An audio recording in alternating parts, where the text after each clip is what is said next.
Bismillahirrahmanirrahim. Alhamdulillah wa salatu wa salam ala rasulillah. On va voir aujourd'hui la leçon de l'apnée obstructive du sommeil. C'est une leçon qui paraît à la première vue qu'elle est difficile. Par contre, elle n'est pas difficile. Il faut seulement comprendre quelques principes. Donc, le syndrome d'apnée du sommeil, qu'on met l'acronyme SAS, syndrome d'apnée du sommeil, elle se manifeste par des arrêts respiratoires complets qu'on appelle apnée ou diminution importante du flux d'air qu'on appelle hypopnée, qui se produisent de manière répétée et sur une durée anormalement longue pendant le sommeil. Ces interruptions de la respiration sont dues à la fermeture ou le rétrécissement excessif du pharynx pendant que la personne dort. Les causes du SAS sont diverses. Il y a le SAOS, syndrome d'apnée-hypopnée obstructif du sommeil, ou syndrome apnée-hypopnée centrale du sommeil. Le premier cas SAOS, il représente la majorité des cas. Le deuxième, il représente 10% des cas. Les définitions sont comme suit. L'apnée, c'est l'arrêt du débit aérien. Ça, c'est la définition scientifique, médicale.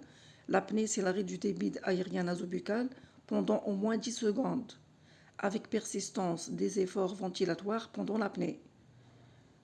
L'hypopnée, c'est la diminution de la ventilation supérieure ou égale à 30%, qu'on va déceler par spirométrie, ou pendant au moins 10 secondes associée à une désaturation transcutanée d'au moins 3%.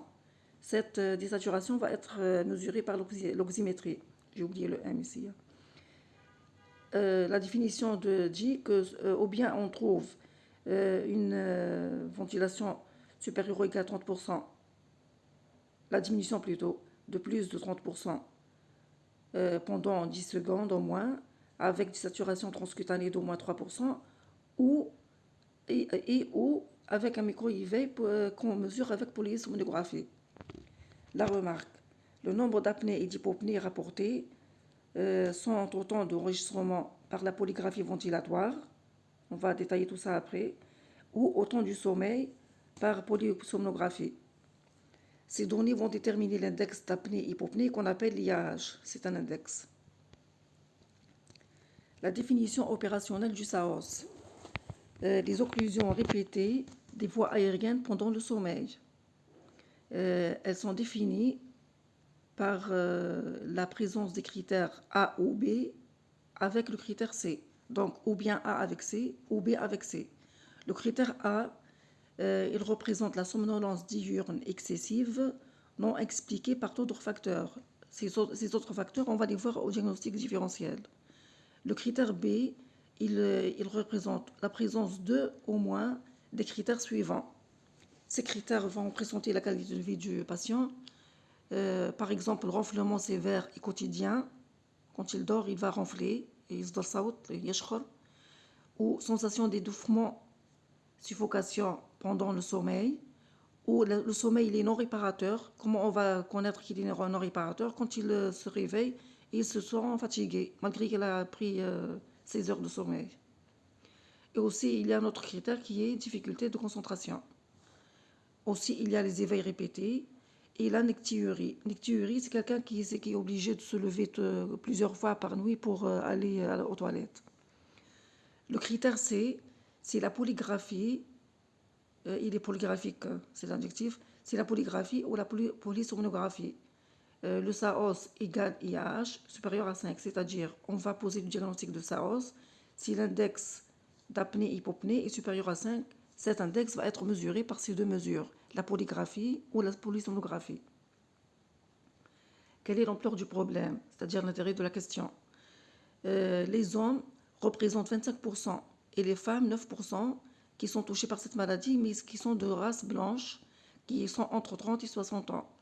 Leur IMC, il est moyen entre 25 et 28.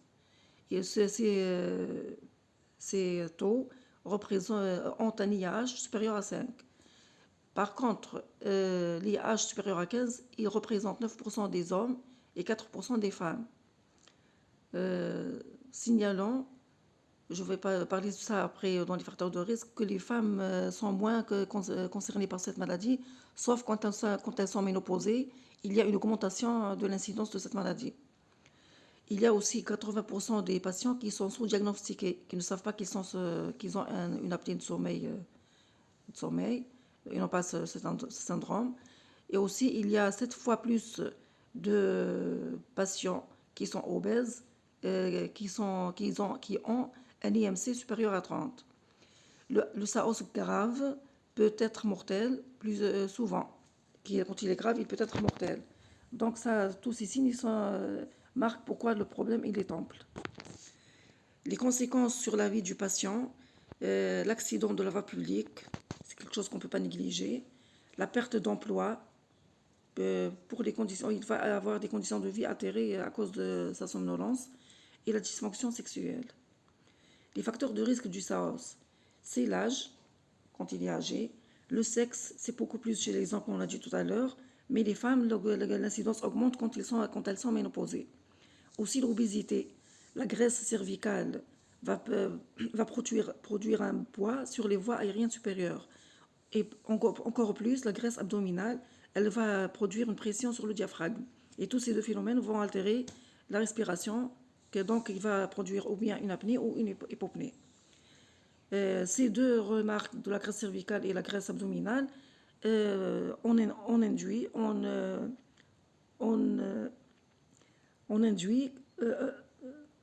ça résulte que l'IAH est proportionnel à l'IMC. Je voulais dire l'instantage, j'ai oublié le mot. On induit que l'IAH est proportionnel à l'IMC. L'anomalie maxillofaciaire aussi, faciale plutôt, enfin maxillofaciale, les anomalies vont avoir un impact sur ce syndrome. Le tabac, pourquoi? Parce que le pharynx il va être réduit par l'inflammation. Et donc, le pharynx réduit va diminuer le passage de l'air. L'alcool et les sédatifs, ils vont provoquer un relâchement musculaire et diminuer l'activité cérébrale. Le diagnostic, en premier lieu, on va parler de la suspicion clinique. Pas du diagnostic posé, mais suspicion. Ici, c'est la suspicion. Quand il y a un contexte clinique évocateur, par exemple les facteurs de risque, s'il y a l'âge, le sexe, l'IMC qui est supérieur, quand il est obèse, les comorbidités qui sont les comorbidités cardiovasculaires représentées par l'HTA résistante et le syndrome métabolique. Parlant du syndrome métabolique, il va avoir un impact sur la glycémie, les lipidémies, et rappelant que l'HTA résistante, c'est une composante de ce syndrome. C'est une conséquence ou une composante de ce syndrome. Les symptômes nocturnes sont le renflement, la pause respiratoire au cours du sommeil. Pause respiratoire, c'est-à-dire il est endormi, mais il va perdre la respiration pendant quelques instants. Et aussi la sensation d'étouffement ou de suffocation pendant le sommeil. L'agitation nocturne ou l'insomnie et la nocturie, comme on a parlé de ça au début. Les symptômes diurnes sont la somnolence diurne excessive. L'asthénie, la fatigue, comme on a dit, un sommeil non réparateur. L'asthénie, c'est la fatigue. Trouble de libido, ça concerne la sexualité. Et les céphalées matinales. On va parler maintenant du questionnaire d'Epworth de somnolence. Ce questionnaire, il va parler du score qui va attribuer un chiffre de 0 à 3 pour 8 circonstances que peut affronter un patient. Le 0 veut dire que le risque de somnolence est inexistant. Le 1, il est minime. 2, le risque il est modéré. 3, il est important. La question posée concerne le risque de s'endormir dans les situations suivantes. Première situation, si le patient il est assis en lisant un livre, ils sont endormis. Il sera somnolent, il s'endort. Donc c'est une situation. Il va la scorer de 0 à 3. En regardant la télévision, ou s'il est assis inactif dans un lieu public, ou s'il y a passage d'un véhicule, quand il est passager plutôt, lui il est passager dans un véhicule, et le trajet dure 1 heure. Ou s'il était allongé après un repas, si les circonstances le permettent, s'il était à la maison par exemple. Ou s'il est assis parlant avec quelqu'un. Alors là, c'est grave. Quand il parle avec quelqu'un, il se sent somnolent, c'est grave. Assis après un repas sans boisson alcoolisée. Ici, je dois mentionner quelque chose. Pourquoi parler de assis après un repas sans boisson alcoolisée? Dans notre société, on ne parle pas de l'alcool. Donc celui qui boit l'alcool, il mérite d'être malade. Assis après un repas sans boisson alcoolisée. C'est-à-dire, il n'a pas pris de boisson alcoolisée et avec ça, il se sent somnolent. Puis, il y a la huitième condition, qui est quand il est au volant de la voiture pendant un arrêt de la circulation de quelques minutes, par exemple dans un feu rouge ou quelque chose comme ça, et il se sent somnolent. Il va graduer de 0 à 3. Le résultat, l'addition des chiffres obtenus vont donner le score entre 0 et 24, puisque 3 fois 8, c'est 24. Le score est pathologique à partir de 11, donc le seuil, c'est 11. La remarque qu'on dit, c'est que ce score ne remplace jamais un interrogatoire correct. Quel est le diagnostic différentiel? Il concerne les troubles de vigilance diurne. Quand il y a une dette chronique de sommeil, on va faire ça quand on aura des gardes pendant la nuit. La dette chronique de sommeil, quelqu'un quand il ne dort pas la nuit, il va se sentir somnolent le jour d'après et plusieurs jours jusqu'à récupérer les heures de sommeil convenables. Problème d'hygiène du sommeil. Quand le sommeil n'est pas confortable pendant la nuit, il va être somnolent le lendemain. Somnolence iatrogène, c'est-à-dire par les psychotropes, pardon, par les psychotropes et les antalgiques. Donc les psychotropes et antalgiques sont des médicaments qui vont provoquer la somnolence. Et l'insomnie chronique, il y a des personnes qui souffrent d'insomnie, donc qui ne dorment pas la nuit, donc ils peuvent être sujets à des troubles de vigilance pendant le jour.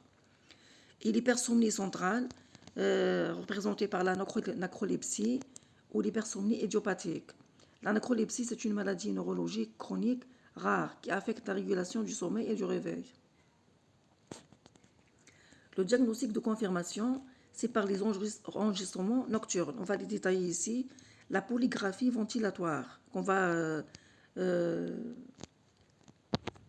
symboler par PV. Première intention, dépistage chez les personnes ayant une forte suspicion de SARS. On va faire la PV chez les personnes qui sont suspectes d'avoir un syndrome d'apnée du sommeil. Cet enregistrement, il concerne le flux aérien. Par des canules nasales, ils vont évaluer l'apnée ou l'hypopnée.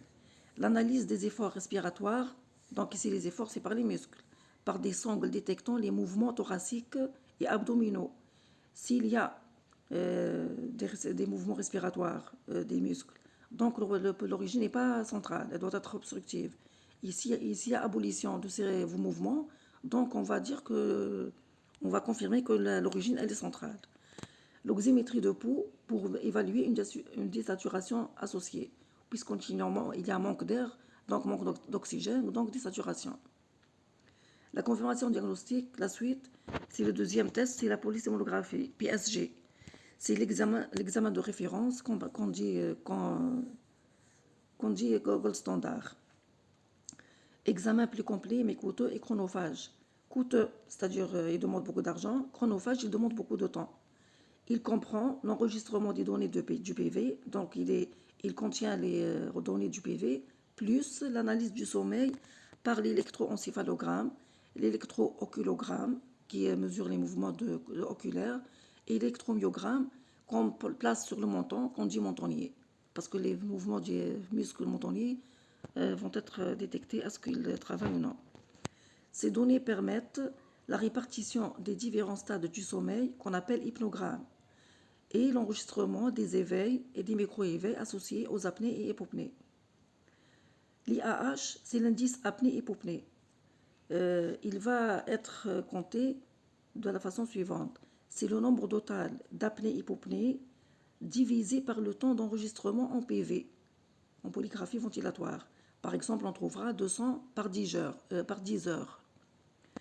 Et le nombre total d'apnée et hypopnée, quand ils sont divisés par le temps de sommeil, c'est en polysomnographie.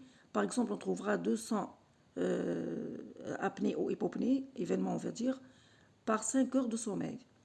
La première division va donner 20 événements par heure. On va dire qu'en PV et on va évaluer que c'est un SAS modéré. Par contre, en PSG, on va trouver 40 par heure, et on va évaluer que c'est sévère. Donc on voit que la question, le 12e test, il est plus fiable puisqu'il va éclaircir le problème, le vrai problème. Il ne va pas sous-estimer le syndrome chez ce malade. Les indications de PSG, elles sont demandées devant la somnolence majeure, les pathologies de sommeil associées et l'insomnie connue. Quand il y a une insomnie connue, on le demande. Et quand il y a discordance de la polygraphie ventilatoire avec la clinique, quand il n'y a pas de concordance, on doit faire la PSG, parce qu'on a dit qu'il est coûteux. Les examens complémentaires, aucun n'est systématique. Il sera en fonction du contexte clinique, la recherche de comorbidité principale. Donc, le bilan respiratoire, il va être fait par la spirométrie chez les fumeurs et les ex-fumeurs, et ou chez les obèses, et ou chez ceux qui ont des symptômes respiratoires. La gazométrie artérielle, s'il y a BPCO, et l'obésité sévère, si l'AMC est supérieur à 35. Le bilan métabolique va concerner la glycémie et le bilan lipidique, et aussi la surveillance tensionnelle, et le bilan stomatologique s'il y a traitement par orthèse avancée mandibulaire. Cette orthèse, on va la détailler après dans le traitement. Récapitulant, donc le diagnostic du SAOS, il est imposé quand il y a 1 et 2, avec au moins un des critères dans le paragraphe, troisième paragraphe. Le premier signe, diagnostic de confirmation, c'est les symptômes diurnes et nocturnes. Le deuxième, qui est capital ici, c'est l'enregistrement du sommeil objectivant, ou bien un IAH supérieur à 5, de 5 ou plus par heure, associé à des symptômes, ou un IAH supérieur ou égal à 15 épisodes par heure, mais sans symptômes. Donc s'il y a des symptômes, à partir de 5, on objective qu'il y a un syndrome d'apnée et hypopnée. Ici, il est supérieur à 15, on ne demande pas les symptômes. À partir de 15, on va poser le diagnostic. Troisièmement, le troisième critère, au moins l'un des signes suivants qu'on a mentionné tout à l'heure, c'est la somnolence diurne, épisode de sommeil involontaire, sommeil non réparateur, fatigue ou difficulté à rester éveillé, les réveils avec impossibilité de reprendre son souffle, l'allaitement, qui est la respiration rapide et superficielle, ou l'étouffement, et les ronflements bruyants, avec ou sans respiration interrompue durant le sommeil. Ce dernier critère il est rapporté par le partenaire ou quelqu'un qui dort avec le patient. Et donc, les grandes lignes du traitement du SAOS, elles sont divisées en deux, les mesures générales et les mesures spécifiques. Premièrement, la prise en charge doit être pluridisciplinaire, puisqu'on voit qu'il y a des comorbidités. Et les mesures générales consistent en ce qui concerne le surpoids et l'obésité, on doit donner des conseils alimentaires, des activités physiques, la chirurgie bariatrique, elle concerne l'estomac et l'intestin, pour diminuer le poids. Aussi, il y a l'éviction des médicaments et substances aggravant le SAOS, comme on a vu tout à l'heure, les psychotropes, benzodiazépines, les antalgiques, morphine et dérivés, et aussi la prise d'alcool. Pour de bon, la prise d'alcool, ce n'est pas seulement pour cette maladie. Le dépistage et la prise en charge des facteurs de risque cardiovasculaires, l'HTA, diabète et dyslipidémie. Le traitement spécifique consiste en deux volets, la PPC et l'orthèse d'avancée mandibulaire. La pression positive continue, elle permet de lever l'obstacle des voies aériennes supérieures, quel que soit le siège. Son principe, c'est un air mis sous pression, appliqué via un masque nasal ou bucco-nasal, agissant en attelle pneumatique, c'est-à-dire un compresseur qui génère de l'air sous pression. Cet air, il va produire une pression sur les parois du pharynx, ce qui suit, donc il va laisser le cours libre pour l'air pour passer. Aussi, la mise en place et surveillance, prestataire de santé à domicile, c'est un outil de télémédecine beaucoup plus essentiel. Prestataire, c'est-à-dire c'est une organisation qui fournit des services ou des matériels, de santé à domicile, en dehors de l'hôpital. L'ETP veut dire l'éducation thérapeutique du patient. C'est très important pour gérer précocement les effets secondaires. S'il a un inconfort cutané au niveau du masque, puisque le masque va provoquer une sensibilité, une irritation de la peau, aussi la sécheresse buccale et l'inconfort digestif. Il doit gérer ces problèmes autogestion de ses problèmes. Il n'a pas, il ne va pas être, il va pas passer tout le temps à l'hôpital pour ses effets secondaires. L'efficacité démontrée de cette technique, elle est démontrée sur les symptômes neuropsychologiques en rapport avec la restauration des phases de sommeil et la disparition de sa fragmentation. Je vais dire quelque chose ici. Quand quelqu'un dort, je le conseille depuis longtemps, qu'il y a cette phase, cette cycle dans le sommeil, je crois. L'essentiel, il y a des cycles. Quand quelqu'un qui dort, qui ne passe pas par tous ces cycles, il aura un sommeil qui n'est pas, un sommeil qui n'est pas efficace, qui n'est pas de qualité. Cette mauvaise qualité va répercuter sur sa santé et sur sa ses activités du lendemain ou plusieurs jours à la suite. Donc, quand on a mis la PPC, on va garantir un sommeil de qualité et on va voir disparaître la fragmentation du sommeil. La femme qui a un bébé, elle va voir son sommeil fragmenté. Elle se réveille tout le temps avec son bébé. Elle va sentir des malaises le lendemain. On dit que c'est un sommeil non réparateur, voilà, un sommeil non réparateur. Traitement spécifique, la suite.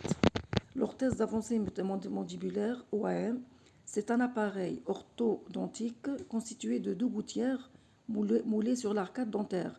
زوز قوالب كيما اللي يحطوا الفم يركبوا بروتيز الفم sur l'arcade dentaire du patient. La collaboration, elle va être avec un stomatologue spécialisé. Le principe de cette technique, c'est un principe mécanique. Il va dégager le carrefour pharyngé et maintenir une propulsion forcée de la mandibule pendant le sommeil. Vous vous rappelez quand on a étudié l'anatomie en 12e année, quand on a parlé de la mandibule, il y a des mouvements. Parmi ces mouvements, il y a la propulsion. Cet appareil va faire une propulsion forcée pour maintenir le carrefour dégagé. Le suivi dans cette technique, on doit surveiller l'efficacité clinique et l'absence des effets secondaires, qui sont des douleurs temporo-maxillaires. Et aussi, on va surveiller l'absence de l'impact stomatologique significatif sur le long terme, qui va causer des déplacements dentaires. L'efficacité, elle est moindre que la PPC sur l'IAH, mais elle est équivalente sur les données cliniques. C'est-à-dire il va respirer, il va dormir normalement, surtout dans le SAOS modéré et sévère. Le traitement alternatif. Le traitement chirurgical sera la chirurgie vélo-amygdalienne en cas d'hypertrophie amygdalienne majeure et la chirurgie d'avancée maxillo-mandibulaire rétro-microniacie avec répercussions esthétiques ou sur la mastication, absence d'obésité. Ici, l'absence d'obésité, je crois que c'est une condition pour faire cette chirurgie.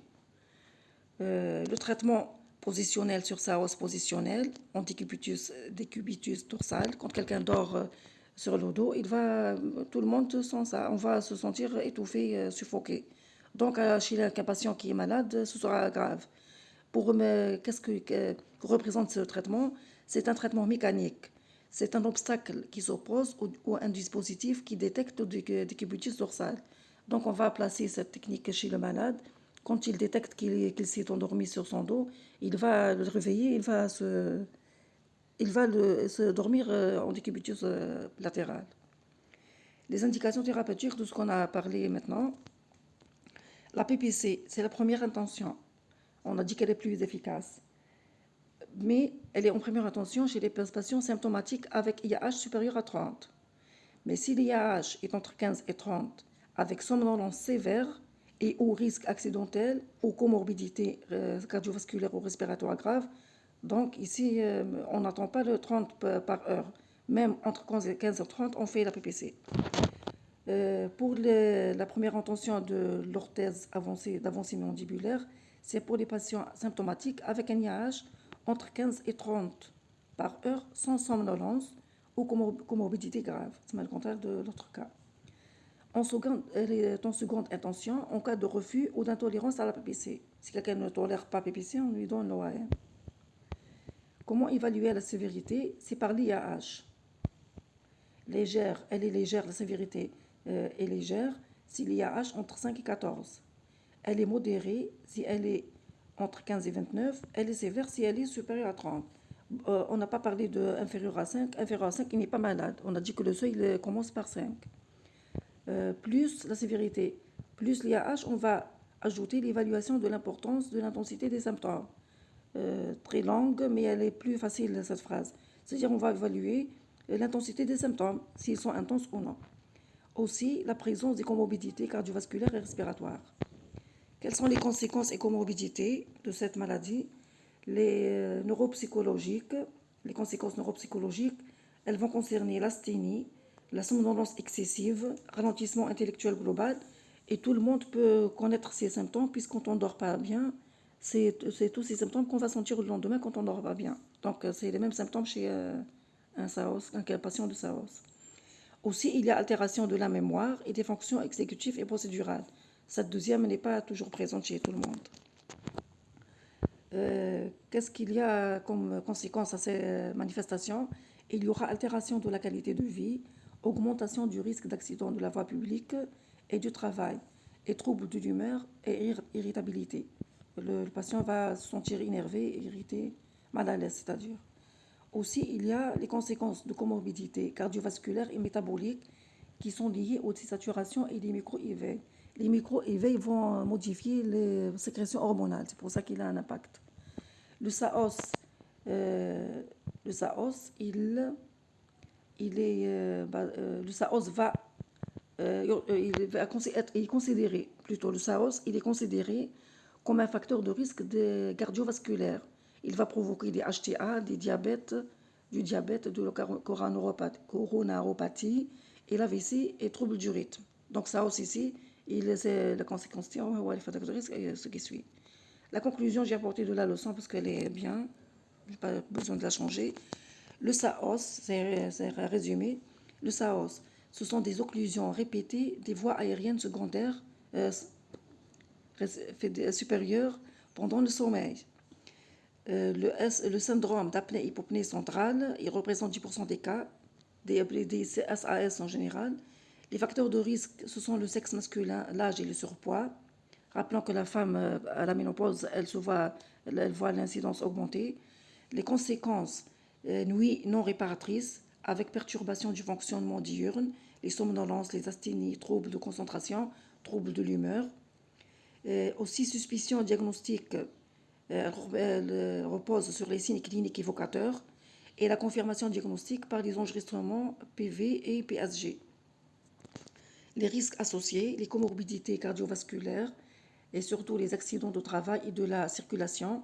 La prise en charge, ce sont des mesures générales hygiéno-diététiques, alcool, médicaments et perte de poids, et aussi des mesures visant à améliorer la qualité de vie, la qualité du sommeil, que ce sont des mesures d'hygiène du sommeil. Et le traitement spécifique, ce sont des traitements instrumentaux ou chirurgicaux. Le choix, selon la sévérité des apnées-hypopnées et l'importance des symptômes diurnes, surtout la somnolence, et la présence de comorbidités cardiovasculaires et respiratoires. J'espère que la leçon a été bien claire et merci pour votre attention. À la prochaine leçon, Inch'Allah.